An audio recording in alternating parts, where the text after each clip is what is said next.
Je dirais que Volodymyr Zelensky est un peu dans une impasse. Combattre dans les champs, c'est plus facile que combattre des adversaires qui sont enterrés, qui sont protégés par des tonnes et des tonnes de béton. Et donc, ce qui se joue en ce moment, c'est en fait l'avant-dernière phase de la conquête russe du Donbass.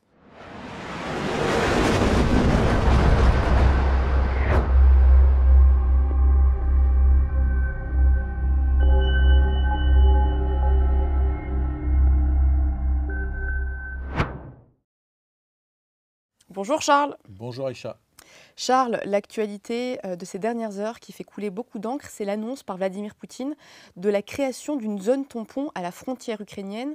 Est-ce que tu peux nous en dire un peu plus? Oui, c'est une annonce un peu étonnante parce que cette zone tampon, cette ligne de fortification qu'il a annoncée, en réalité, elle existe depuis 2023 au nord du front, à la frontière de l'oblast de Koursk, à la frontière biélorusse et jusqu'à Donetsk, c'est ce qu'on appelait la ligne Wagner. Plus au sud, jusqu'à la Crimée, jusqu'à Kherson, c'est ce qu'on appelait la ligne Sourovikine. C'est un réseau de défense, de tranchées, d'obstacles anti-chars qui existent depuis 2023, qui ont été construits à la hâte par l'armée russe et qui a fonctionné puisque c'est sur cette ligne de défense, sur l'ensemble de la ligne de front, qui est venue se fracasser la contre-offensive ukrainienne à l'été 2023. On l'a vu sur le terrain, on l'a d'ailleurs raconté dans plusieurs de nos reportages qu'on a fait dans la région de Lugansk. Cette ligne de fortification, elle a été extrêmement efficace puisque dans un premier temps, les premières lignes de ces positions fortifiées ont été enfoncées par l'armée ukrainienne. Ce qui était prévisible, c'est toujours comme ça, puisque ces lignes de défense elles sont organisées sur plusieurs kilomètres dans la profondeur.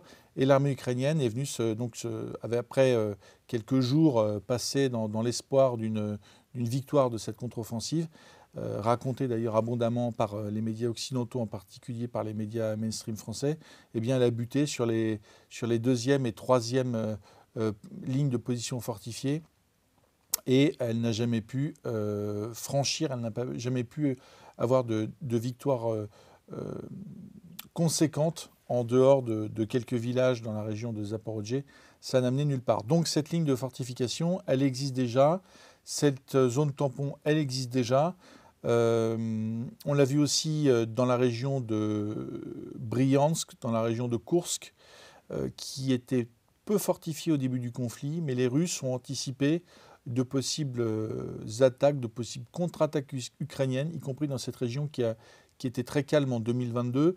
Et quand nous y sommes rendus il y a 6 mois, eh bien, on a pu constater, c'est aussi dans nos reportages, que les Russes avaient pris les devants en creusant des centaines d'abris, en érigeant des fortifications, pour éviter que ce qui s'est passé à Koursk, l'attaque ukrainienne qui a permis à ce pays d'occuper près de 1000 km² de territoire russe pendant environ 6 mois, ne se reproduise.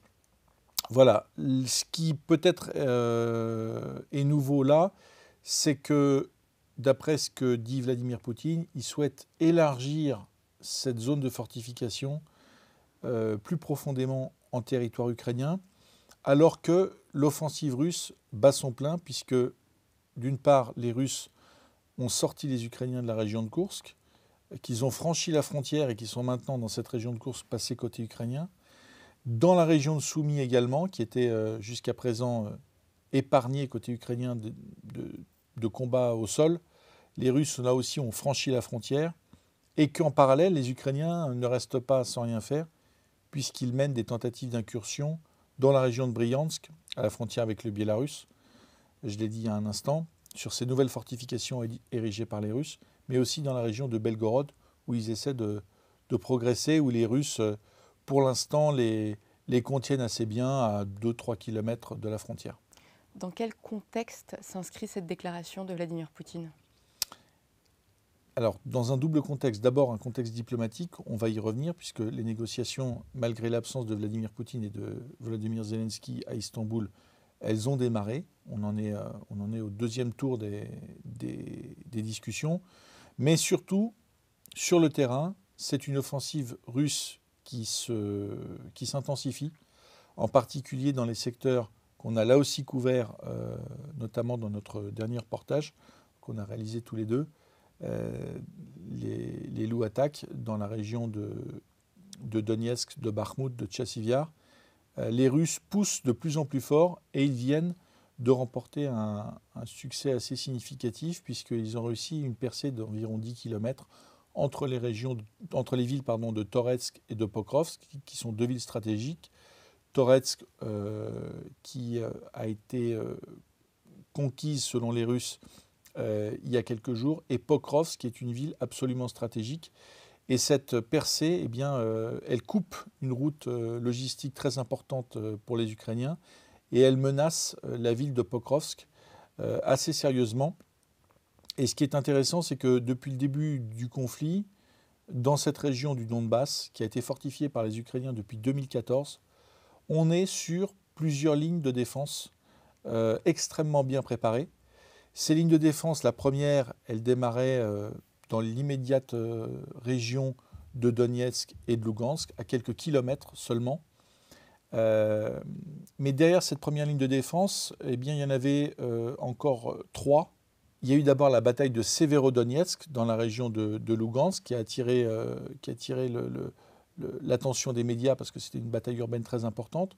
Ensuite, il y a eu la prise de la ville de Bakhmout en mai 2023 et il y a maintenant, les Russes maintenant sont actifs sur cette troisième ligne de défense, celle qui va de Tchassivyar qu'on a couvert et de Pokrovsk.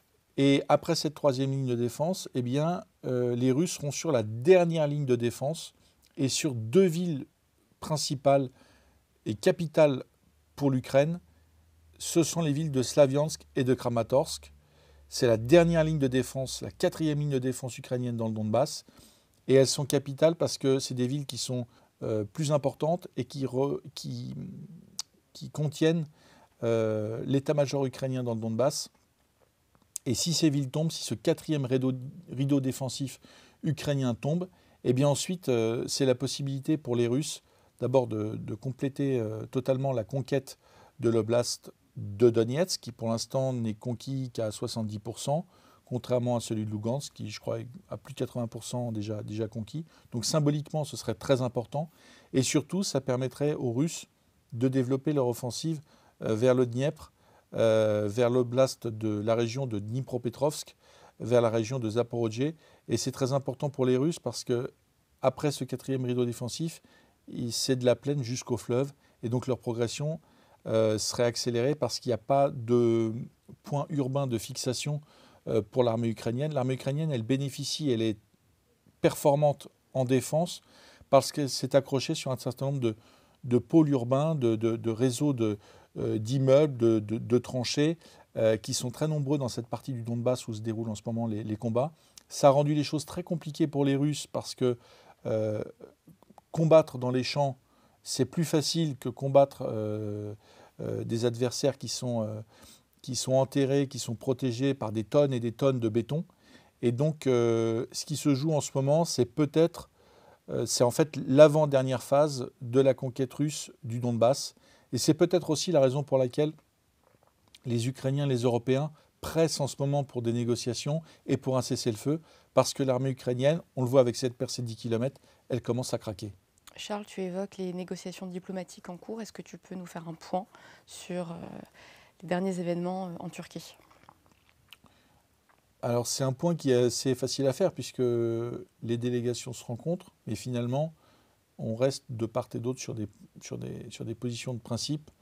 Et on a le sentiment que ces négociations, elles sont faites pour convaincre Donald Trump de part et d'autre de son bon droit, de sa bonne volonté, mais qu'en réalité, à part ce match pour gagner l'amitié de Donald Trump, il n'y a pas de réelle volonté d'avancer, que ce soit côté ukrainien comme côté russe. Côté russe, on peut le comprendre puisque sur le terrain, ils ont l'avantage. Ils ont donc intérêt, logiquement, à pousser leur avantage à un maximum pour être en position d'imposer leurs conditions à l'Ukraine dans de futures négociations qui leur seraient évidemment plus favorables, dans 6 mois, 1 an ou plus. Il faut dire aussi que l'objectif des Russes, c'est de détruire complètement l'armée ukrainienne le potentiel industriel, le complexe militaro-industriel ukrainien, d'épuiser l'armée ukrainienne, d'épuiser aussi les forces occidentales qui fournissent du matériel à l'Ukraine. Il y a aussi une dimension pour les Russes assez symbolique, je dirais, d'humilier les Européens en prouvant au monde entier que le soutien militaire occidental, le soutien financier occidental sur le terrain ne sert à rien.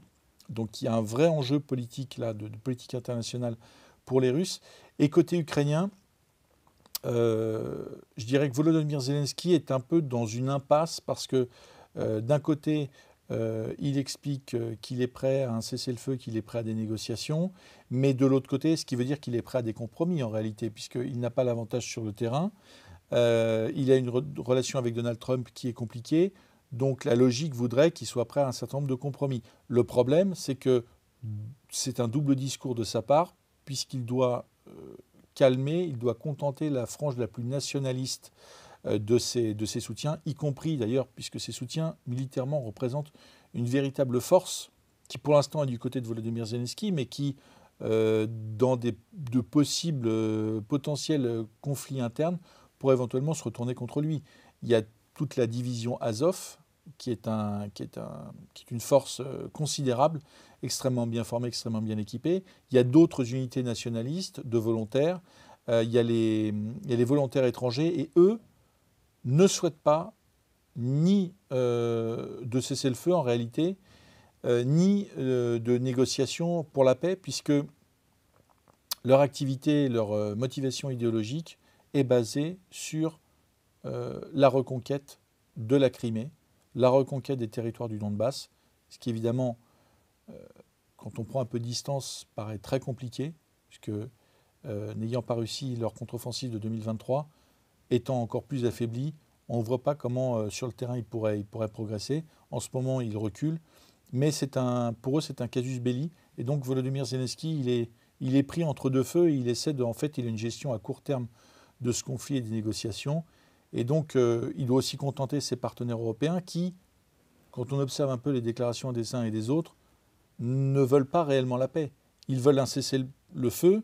On comprend pourquoi. Il y a une vraie logique de pouvoir réapprovisionner l'armée ukrainienne qui est en grande difficulté. Peut-être d'envoyer, c'est mon opinion personnelle, mais je la partage, des observateurs de premières troupes en Ukraine officiellement pour contraindre les Russes à ne pas reprendre les hostilités ou au moins les gêner grandement après un éventuel cessez-le-feu. Les Russes l'ont bien compris d'ailleurs, et le cessez-le-feu pour eux est tout simplement hors de question. Donc Volodymyr Zelensky, il est pris il est pris dans un tir croisé, il gagne du temps, mais vraisemblablement ces négociations à court terme n'aboutiront nulle part et le conflit va continuer à s'intensifier et la pression de l'armée russe sur l'armée ukrainienne a augmenté. Tu l'as très justement évoqué, ce conflit sur ces différentes lignes de front, nous le couvrons chez Omerta. Est-ce que d'autres documentaires en Ukraine sont prévus ? Alors, si nos auditeurs souhaitent en savoir plus, ils peuvent se procurer notre magazine qui revient sur le tandem Trump-Poutine à l'assaut de l'Europe. Et dans ce magazine, on donne une analyse complète de ce qui se passe sur le terrain et de ce tandem Poutine-Trump qui en fait gêne les Européens et gêne Volodymyr Zelensky. C'est une nouvelle donnée dans cette guerre. D'ailleurs, dans les affaires diplomatiques, dans les affaires internationales, c'est tout à fait inédit ce rapprochement entre les États-Unis et la Russie qui semble avoir un agenda, partager un agenda, avoir établi un agenda commun sur cette guerre en Ukraine. Il y a un jeu des deux côtés avec des éléments de langage qui est très intéressant à décrypter parce qu'on voit qu'en réalité, il y a une ligne de fracture, pas entre Trump et Poutine, mais entre les Européens, Volodymyr Zelensky, et de l'autre côté, ce tandem Trump-Poutine qui semble s'être arrangé sur un certain nombre de questions. D'autre part, nos auditeurs peuvent retrouver sur l'application mobile nos reportages réalisés sur l'intégralité de la ligne de front. Je parlais de la ligne de défense russe. Ils peuvent retrouver ça dans les reportages qu'on a réalisés à Koursk, mais aussi dans les reportages qu'on a réalisés récemment dans la région de Tchassivyar de Bakhmout. Il y a celui sur la brigade des loups, une unité d'assaut d'infanterie qu'on a réalisé il y a 1 mois et demi, et puis le reportage qui sort dans quelques jours, toujours sur cette application mobile, qui est consacrée aux chasseurs de drones, une unité russe enterrée dans des caves entre Bakhmout et Tchassivyar, et dont la mission est de repérer, d'identifier, de localiser et d'intercepter, de détruire les drones ukrainiens. C'est un reportage qui est inédit et exclusif, puisque c'est un des plus compliqués qu'on ait réalisé. C'est un des plus compliqués, et surtout ces chasseurs de drones, il faut savoir que ce sont des unités qui sont peu nombreuses sur le terrain. Il n'y a jamais eu de reportage sur leur travail. On a souvent parlé des dronistes. D'ailleurs, on a couvert l'unité de dronistes, l'unité de Normandie-Niemen, composée de Français, qui agit sur le front aussi de Koursk, de Bakhmout, et qui sont des pilotes de drones. Mais là, les intercepteurs de drones, les brouilleurs de drones, les destructeurs de drones, ça n'a jamais été fait. Et donc, j'invite tous ceux qui le souhaitent à se rendre sur notre application mobile, qui est téléchargeable gratuitement, et bien de se procurer et de visionner ces reportages. Et on repart de toute façon bientôt sur le terrain. Et je le disais, le prochain reportage sort dans quelques jours. Merci Charles pour cet éclairage. Merci Aïcha, merci à tous.